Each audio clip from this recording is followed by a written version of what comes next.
Thank you so much for joining us today for this chapter of Time-Hopping Hero, Ethan's First Leaps. We truly appreciate you taking the time to read along with us. Just a reminder that the English subtitles for this video are accurate, and YouTube offers some fantastic tools to enhance your learning. If needed, you can use the auto-translate function to view subtitles in your preferred language. You can also slow down the video playback speed if you'd like to listen more carefully. Thanks again for spending your valuable time with us. Enjoy the story. Time-Hopping Hero, Ethan's First Leaps. Copyright 2025. Chunking to Fluency. Chapter 7. A Heavy Inheritance. The fluorescent hum of Eisenhower High School felt a universe away from the silent, time-bending mechanics of Mr. Abernathy's workshop. Billy Tipton and Ethan Pruitt, now 15 and navigating the labyrinthine hallways as freshmen, were an unlikely duo. The other kids still whispered, still stared, trying to reconcile the once bullied Ethan with the suddenly quiet, almost contemplative Billy, who walked beside him. Billy no longer lashed out. The aggressive spark in his eyes had been replaced by a quiet intensity, a wisdom that felt far too old for his 15 years. Ethan, ever the steady anchor, moved through the social currents with a quiet confidence that had blossomed since their shared adventures. Their friendship was a fortress, built on a secret no one else could possibly fathom, and it made the everyday drama of cafeteria cliques and pop quizzes feel strangely inconsequential. Topeka stretched around them, familiar yet subtly altered through Billy's new eyes.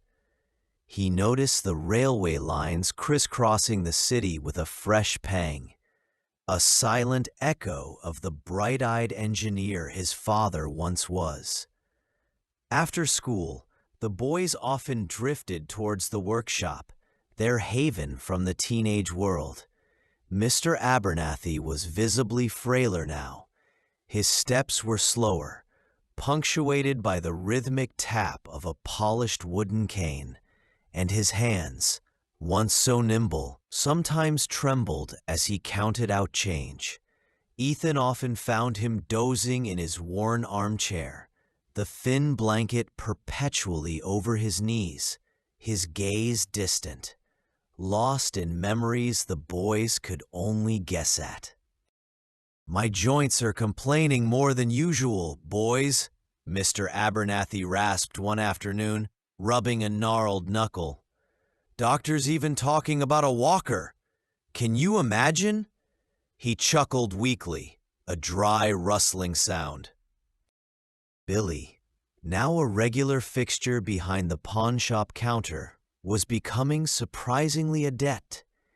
He sorted tools, priced old jewelry, and learned the art of a fair negotiation from Mr. Abernathy, who corrected him with gentle prods rather than sharp reprimands. Ethan, having spent years soaking up the trade, recognized Billy's quick learning curve. It brought a quiet satisfaction to see his former tormentor now diligently tending to the very shop that held their world-altering secret. Their shared duties often led to hushed conversations about the time machine, Ethan continuing to educate Billy on temporal mechanics and the intricacies of the shifting past. Meanwhile, unbeknownst to the boys, a different kind of negotiation was unfolding, laden with far more than just financial concerns. One crisp autumn evening, Mr. Abernathy had secretly arranged a dinner meeting with Thomas Pruitt, Ethan's father, at a quiet, old-fashioned diner near the state capitol building, a place far enough from the familiar neighborhood to ensure privacy. The air hung heavy with the scent of fried chicken and brewing coffee, but the tension at their small table was palpable, undergirded by the immense shared burden they both carried. Mr. Abernathy, his voice thin but firm, laid out his proposal. "Thomas, as you can see, I'm not getting any younger, and this shop is more than just a business, as you well know. It's a legacy, and it's time I thought about its future and the future of everything that comes with it." He paused, his gaze meeting Thomas's, which was already etched with a familiar understanding. "I want to bequeath the pawn shop to you, and then, in time, to Ethan, once he's finished with his education and ready to take the reins." Thomas was momentarily speechless, not from surprise at the pawn shop itself, but at the sheer weight of the implied responsibility. He was a science teacher, a man whose life revolved around logical structures and predictable outcomes, yet he now sat across from the guardian of an impossible machine. "Mr. Abernathy, that's an extraordinary trust, but I have my teaching, my responsibilities." He ran a hand through his graying hair. "And Ethan is only a freshman. Juggling that kind of management and everything else, it's a lot." Mr. Abernathy leaned forward, his eyes suddenly sharp, piercing through Thomas's hesitation. "I'm aware, Thomas, but you are precisely the man for this. Your mind, your understanding of complex mechanisms are invaluable, and you're eligible for early retirement in just 2 or 3 years, aren't you?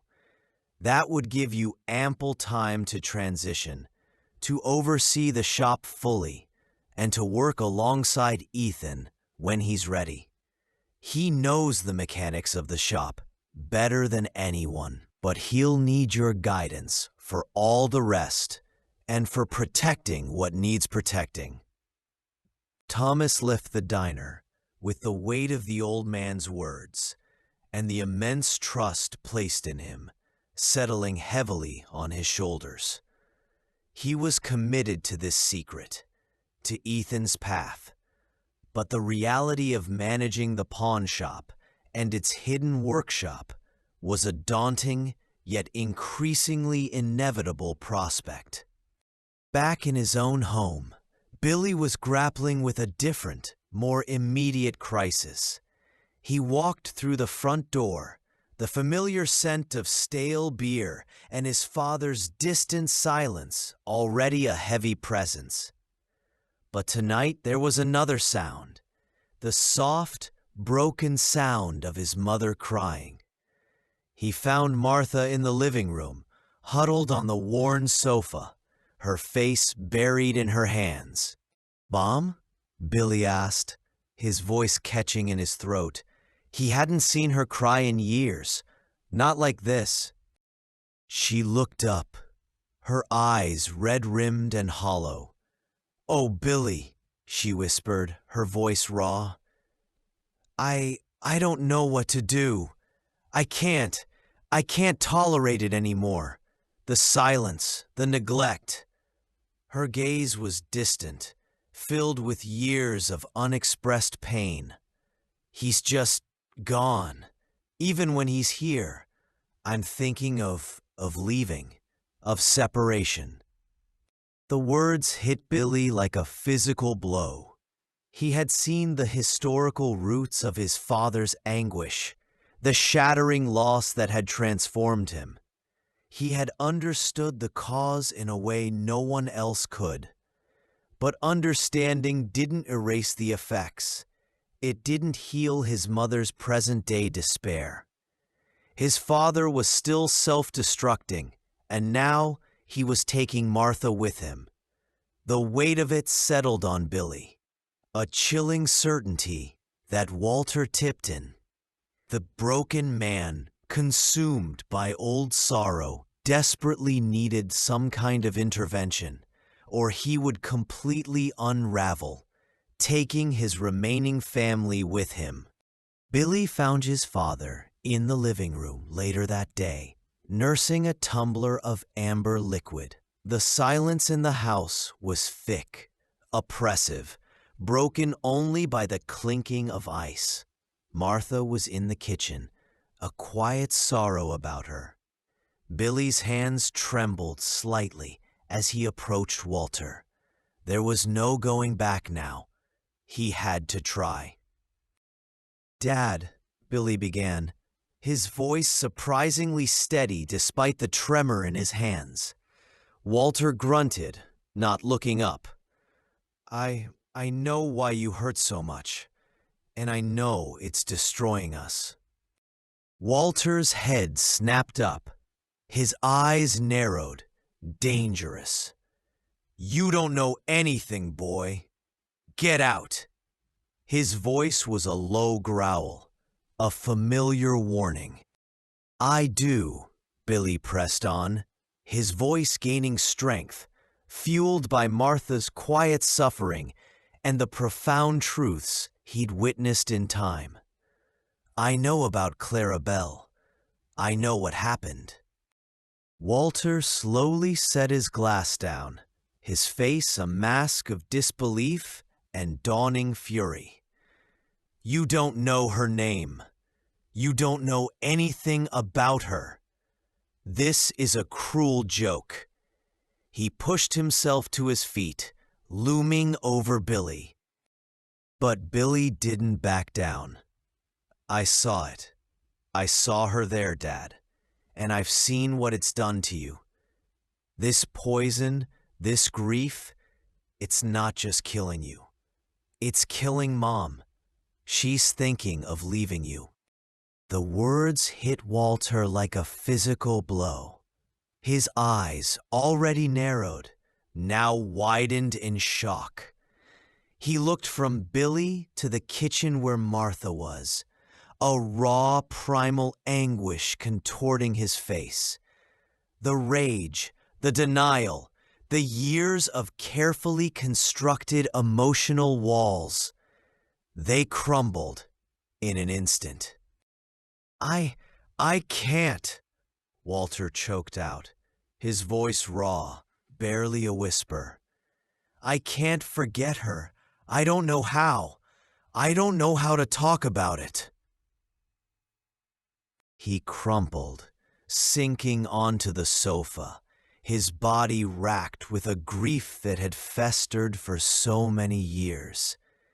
Tears, hot and unstoppable, streamed down his face, tears he hadn't shed for so long.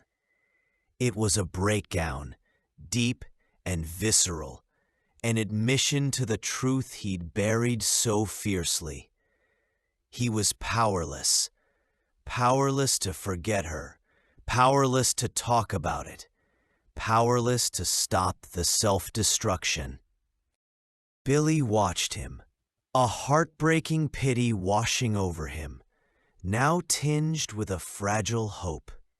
His father was broken, yes, but for the first time he was open. He was finally feeling the full force of his pain, unshielded. The first step had been taken. Walter Tipton had finally acknowledged his unbearable loss.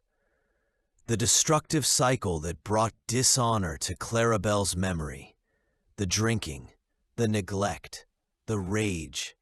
Walter saw it now, through the prism of his own brokenness.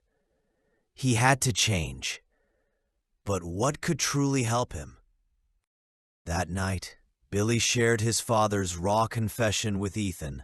Walter's admission of feeling powerless to forget, or not knowing how to talk about it, resonated deeply. It gave them a profound, desperate purpose. Their previous journey had been for understanding. This next one, if they chose to embark on it, would be for direct, desperate intervention. How could they give Walter the means to heal? The answer to where they would travel next suddenly felt incredibly close and terrifyingly complicated, for it meant going back to the source of his sorrow, to seek a whisper from the past. The end of Chapter 7. Give it a like, will ya?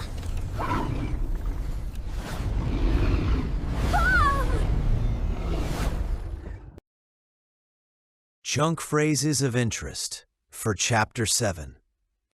Number 1. The steady anchor. The steady anchor. This chunk phrase refers to a reliable and consistent source of stability or support in a challenging situation. Example: Ethan was Billy's steady anchor. Ethan was Billy's steady anchor. Number 2. The learning curve. The learning curve. This chunk phrase refers to the rate at which someone acquires new knowledge or skills. Example: Billy showed a quick learning curve. Billy showed a quick learning curve. Number 3. To ensure privacy. To ensure privacy. This chunk phrase refers to taking steps to keep something secret.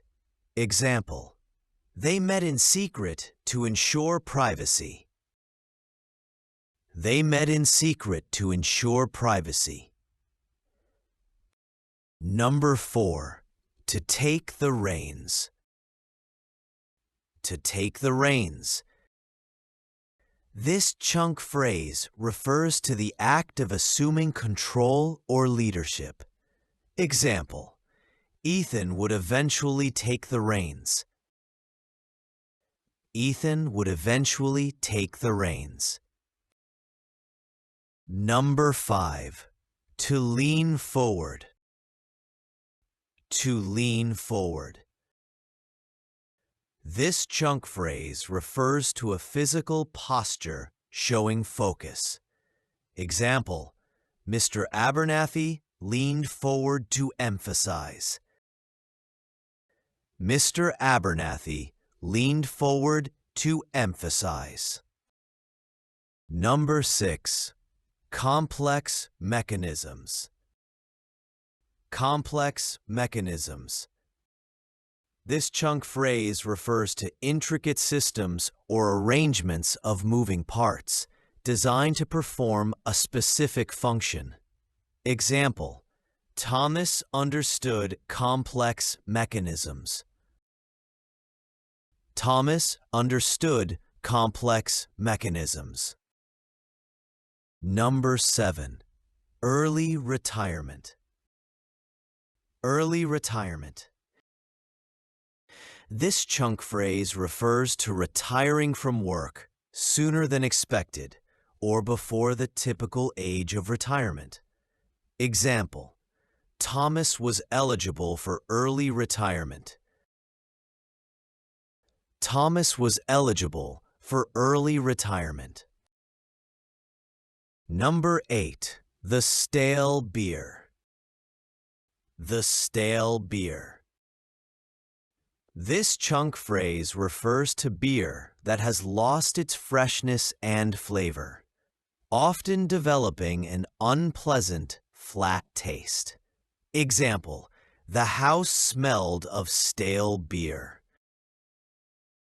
The house smelled of stale beer.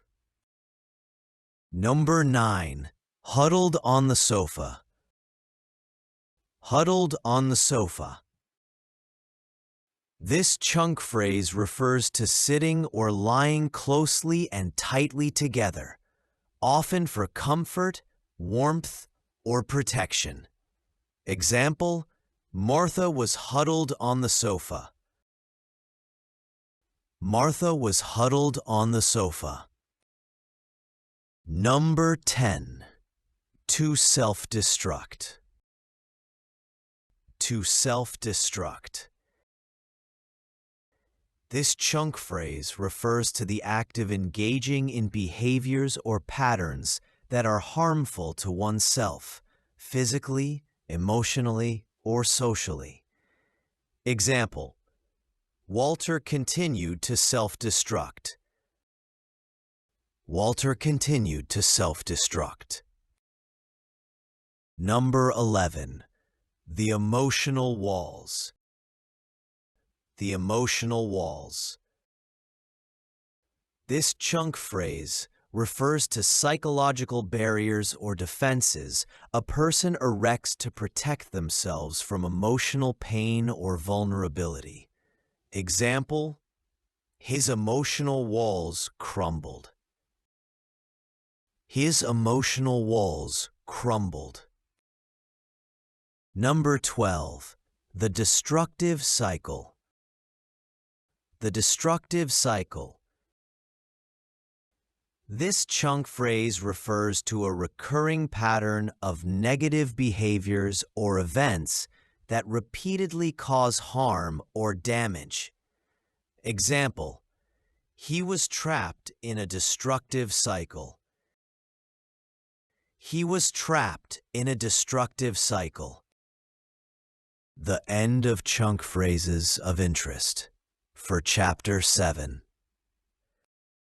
We hope that by listening to the story and reviewing the chunk phrases of interest, you've had a chance to increase your English vocabulary in an enjoyable way. If you enjoyed this chapter and want to continue your journey with Ethan and his time-hopping adventures, please subscribe to the Chunking to Fluency channel. We'd love to hear your thoughts in the comments below. Feel free to share this video with anyone who might enjoy it or is learning English. And don't forget to give it a like. Finally, if you hit the notification bell icon, you'll be sure to know when the next chapter of Time-Hopping Hero, Ethan's First Leaps, is released. Thanks again for listening, and we look forward to sharing more stories with you soon. Be blessed.